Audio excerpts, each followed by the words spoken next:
వీధి చివర ఉన్న చిన్న గుడిసెలో సీత తన తల్లితో జీవిస్తూ ఉంది. తండ్రి రామయ్య కొన్ని ఏళ్ల క్రితం వరకు కూలి పని చేస్తూ కుటుంబాన్ని పోషించేవాడు. సీత పాఠశాల చదువుతూనే ఇంటి పనుల్లో తన తల్లికి సహాయం చేసేది. ఆ కుటుంబానికి కలలు ఎక్కువ, కానీ పరిస్థితులు మాత్రం చాలా కఠినంగా ఉండేవి. ఒక సాయంత్రం రామయ్య తన పని ముగించుకొని ఇంటికి వస్తూ ఉండగా ఊరి మద్యం దుకాణం దగ్గర గొడవ జరిగింది. మద్యం తాగిన మత్తులో ఉన్న మధు అనే వ్యక్తి రోడ్డు మధ్యలో రామయ్యతో వాగ్వాదం మొదలుపెట్టాడు. తోపులాటలో మధు రామయ్యను బలంగా తోసేయడంతో ఆయన తల రోడ్డుకి అంచున ఉన్న రాయికి తగిలింది. దాంతో అతడు రక్తం కారుతూ అక్కడే పడిపోయాడు. భయపడ్డ మధు తన స్నేహితులతో కలిసి అక్కడి నుంచి పారిపోయాడు. ఆసుపత్రి కారిడార్లో తెల్లని ట్యూబ్లైట్ కాంతి. సీత గోడకు ఆనుకుని భయంతో వణుకుతూ ఉంది. చేతుల్లో తండ్రి చొక్కా ఉంది, రక్తంతో తడిసిన చినిగిపోయిన చొక్కా. పక్కనే కుర్చీలో రాములమ్మ కూర్చొని ఉంది. ఆమె చేతులు వణుకుతున్నాయి, కళ్ళల్లో ఆగని నీళ్లు. డాక్టర్ నెమ్మదిగా బయటికి వచ్చి, క్షమించండి, మీ తండ్రి బ్రతకలేకపోయారు అన్నాడు. ఆ ఒక్క మాట సీత చెవిలో మెరుపులా పడి లోపల గుండె ముక్కలైంది. ఆమె ఒక్కసారిగా తండ్రి గది లోపలికి పరిగెత్తికి వెళ్ళి చల్లబడిపోయిన శరీరం మీద పడిపోయి, నాన్న లే, నువ్వు నన్ను అమ్మని వదిలి వెళ్ళవద్దు అంటూ విలపించింది. ఆ తర్వాత రోజు ఉదయం ఊరంతా రామయ్య అంత్యక్రియల కోసం చేరింది. చిన్న ఇల్లు, బయట రోడ్డు వరకు జనాలు. కొంతమంది మెల్లగా మధు చేసిన పని ఇది, కానీ అతడిని ఏమీ చేయలేం అని చర్చిస్తున్నారు. సీత మాత్రం ఒక్క మాట మాట్లాడలేదు. తండ్రి పాదాల వద్ద కూర్చొని అతని పాదాలపై తన చెయ్యి పెట్టుకుని చివరిసారి తాకుతున్నట్లుగా గట్టిగా పట్టుకుంది. నీకోసం నేను ఏదో ఒక రోజు న్యాయం సాధిస్తా నాన్న అని లోపలి ప్రమాణం చేసుకుంది. కొన్ని రోజుల తర్వాత సీత తల్లి పోలీస్ స్టేషన్కి వెళ్ళి ఫిర్యాదు చేసింది. కానీ 2 వారాలలోపే మధు తండ్రి డబ్బు, రాజకీయ బలం వాడి కేసుని మూసేశారు. ఒకరోజు రాత్రి ఇంటి తలుపు దగ్గర మధు నిలబడి చల్లగా నవ్వుతూ, ఏమీ చేయలేరు, తప్పు చేశాను, కానీ నన్ను మీరు ఏమీ చేయలేరు అన్నాడు. ఆ మాటలు సీత మనసులో గట్టి మంటను పెట్టాయి. తండ్రి లేని ఇంట్లో ఆదాయం కూడా నిలిచిపోయింది. తల్లి వృద్ధురాలు, పని చేయలేరు, అప్పులు తలకెక్కుతున్నాయి. సీత స్కూల్ మానేసి పక్క పట్టణం నుంచి కూరగాయలు తెచ్చి అమ్మడం మొదలుపెట్టింది. ఉదయం 4 గంటలకు లేచి బండి తోసుకుంటూ పొడవాటి వీధుల గుండా మార్కెట్కి వెళ్తుంది. వానపడి బురదలో జారిపడిన, ఎండలో చెమటతో తడిసిన ముఖంలో ధైర్యం అలాగే ఉంటుంది. అయితే ఒక శుక్రవారం ఉదయం మార్కెట్లో బిజీగా సీత కూరగాయలు తూకం వేస్తుంది. అప్పుడే మధు తన స్నేహితులతో వచ్చి సీత బండి ముందర నిలబడ్డాడు. ఏమిట్రా ఈ అమ్మాయి, తండ్రి లేడన్నా కూడా చాలా ధైర్యంగా తిరుగుతుంది అని తన స్నేహితులతో అన్నాడు. తర్వాత సీత దగ్గరికి వచ్చి, నీ దగ్గర టమాటాలు ఎంత అని అడిగాడు. సీత తలదించుకొని 8 రూపాయల కిలో అంది. మధు ఒక టమాటో తీసుకుని సీత కళ్ళల్లోకి చూస్తూ నేలపై పడేశాడు. ఇవి పచ్చిగా ఉన్నాయి, నీలాగే అన్నాడు. మార్కెట్లో ఉన్నవారు నవ్వారు. సీత గుండెల్లో అవమానం ఉప్పొంగింది. కానీ అమ్మ కోసం, తన బ్రతుకు కోసం మౌనంగా ఆ మాటల్ని ఆమె మింగేసింది. ఆ రోజు నుంచి ప్రతిరోజు మధు ఏదో ఒక మాటతో, ఏదో ఒక చేష్టతో సీతను అవమానపరుస్తూనే ఉన్నాడు. సీత మాత్రం తనలో తానే ప్రమాణం చేసుకుంది, ఏదో ఒకరోజు నేను నీ అహంకారాన్ని నేలమట్టం చేసేస్తాను అని. రాములమ్మ ఆరోగ్యం రోజు రోజుకు బలహీనమవుతోంది. ఒకరోజు సీత మార్కెట్ నుంచి వచ్చేసరికి తల్లి తల పట్టుకుని కూర్చుంది. అమ్మ, మందులు వేసుకోలేదా అని సీత అడిగింది. రాములమ్మ అన్నది, నువ్వు తెచ్చిన డబ్బు మందులకే పెడితే మనం తినేదేమిటి? నువ్వు కష్టపడి సంపాదించిన డబ్బును వృధా చేయడం నాకు ఇష్టం లేదు అంది. దాంతో సీత మనసు ముక్కలైంది. తల్లి కన్నీళ్లు తుడిచి, అమ్మ, నువ్వే నవలం, నువ్వు లేని బ్రతుకు నాకు ఉండదు అని చెప్పింది. మధు తన స్నేహితుల ముందు సీతను అవమానపరచడం తనకు ఒక ఆటగా అతడు మార్చేసుకున్నాడు.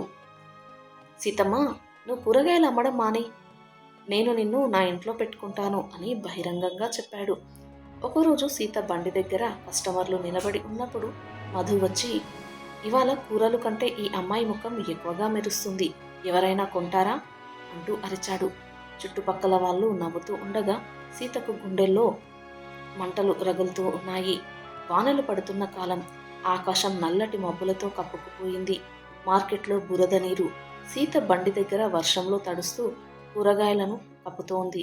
అప్పుడే మధు తన స్నేహితులతో వచ్చి సీత బండి మీద ఉన్న గుమ్మడికాయను ఎత్తుకుని నీటిలో పడేశాడు. ఇది పాడైందిరా, నీలాంటి పాడుబడ్డ జీవితానికి పనికిరాదేమో అన్నాడు. ఆ మాట వినగానే సీత లోపల ఏదో విరిగిపోయింది. తండ్రి రక్తపు మడుగులో పడి ఉన్న దృశ్యం, తల్లి విలపించడం, పోలీస్ స్టేషన్లో ఎదురైన అవమానం అన్నీ కళ్ళ ముందు మెరిపించాయి. ఆ క్షణం సీత కళ్ళల్లో ఆగని మంట వెలిగింది. చుట్టూ ఉన్న వ్యాపారులు, కస్టమర్లు అందరూ ఆగిపోయి చూస్తూ ఉన్నారు. సీత తన బండి దగ్గర నుంచి కిందకి దిగి మధు దగ్గరికి నడిచింది. వర్షపు నీటితో జుట్టు ముఖానికి అంటుకుంటుంది. కానీ కళ్ళల్లో మంట మాత్రమే ఉంది. ఏమన్నావు? మళ్ళీ చెప్పు అంది నెమ్మదిగా.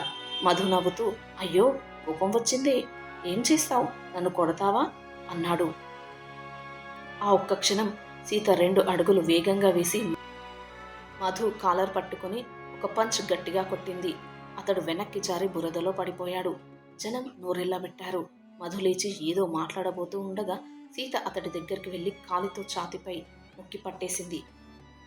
నా తండ్రి ప్రాణం తీసింది సరిపోలేదా? ఇప్పుడు నన్ను ఇబ్బంది పెడుతున్నావు. ఈరోజు ఇక్కడ అందరి ముందు నీ అహంకారాన్ని నేలపాలు చేస్తాను అంది. వర్షం గట్టిగా కురుస్తోంది. కానీ సీత స్వరం మార్కెట్ అంతా మారుమ్రోగిపోతుంది. మధు బురదలో కూర్చొని తప్పించుకోవడానికి ప్రయత్నించగా సీత అతడిని మరోసారి నీలకేసి పడేసింది. జనం చప్పట్లు కొడుతూ, బాగుంది సీతమ్మ, నువ్వే నిజమైన ధైర్యాన్ని కలిగి ఉన్నావు అని అరిచారు. చివరికి మధు సిగ్గుతో భయంతో నోరు మూసుకుని తన స్నేహితులతో పారిపోయాడు. మార్కెట్ అంతా సీతను చూసి గౌరవంతో నిలబడ్డారు. పక్కన కూరగాయలు అమ్మే రమణమ్మ వచ్చి, మా అమ్మాయి నువ్వు, మా అందరికీ బలం అని కౌగిలించుకుంది. ఆ తర్వాత సీత సాయంత్రం ఇంటికి వెళ్ళి తల్లిని చూసి సీత నవ్వింది. రాములమ్మ కళ్ళల్లో కన్నీళ్లు. నీ తండ్రి ఉంటే ఈరోజు నీ మీద ఎంతో గర్వపడేవాడు అని. సీత తన తల్లిని కౌగిలించుకొని, అమ్మ మనం ఇక ఎవరి ముందు తలవంచం అంది. సీత పేరు ఊరంతా మారుమ్రోగింది. మార్కెట్ సీత అని పిలుస్తూ అందరూ గౌరవంగా చూసేలా మారింది. ఎవరు ఇక ఆమెను వేధించే ధైర్యం అస్సలు చేయలేదు. స్థానిక మహిళా సంఘం ఆమె ధైర్యానికి అవార్డు ఇచ్చింది. ఆ సాయంత్రం వేదికపై నిలబడి మైక్ దగ్గరికి వెళ్లి సీత చెప్పింది, మనకు అన్యాయం జరిగినప్పుడు మౌనం అనేది మన శత్రువు. మన హక్కు కోసం పోరాడితేనే మనం గెలుస్తాం అని. ఆ మాటలతో వేదికపై ఉన్న మహిళలు, పురుషులు అందరూ చప్పట్లు కొట్టారు. మార్కెట్లో అమ్మే కూరగాయల వ్యాపారం ఇప్పుడు బాగా పెరిగింది. కొంతకాలంలో సీత పక్కన ఉన్న బండి ఖాళీ అవ్వగానే దాన్ని కూడా తీసుకుని పెద్ద స్టాల్గా మార్చేసింది. ఇక తల్లి మందులు సమయానికి వచ్చేవి. ఇంట్లో తిండికి ఎప్పుడూ కరువుగా ఉండేది కాదు. ఒకరోజు సీత బండి దగ్గర పనిచేస్తూ ఉంటే ఒక చిన్న అమ్మాయి పుస్తకాల సంచి పట్టుకొని దగ్గరికి వచ్చింది. అక్క, నన్ను స్కూల్కి పంపిస్తావా?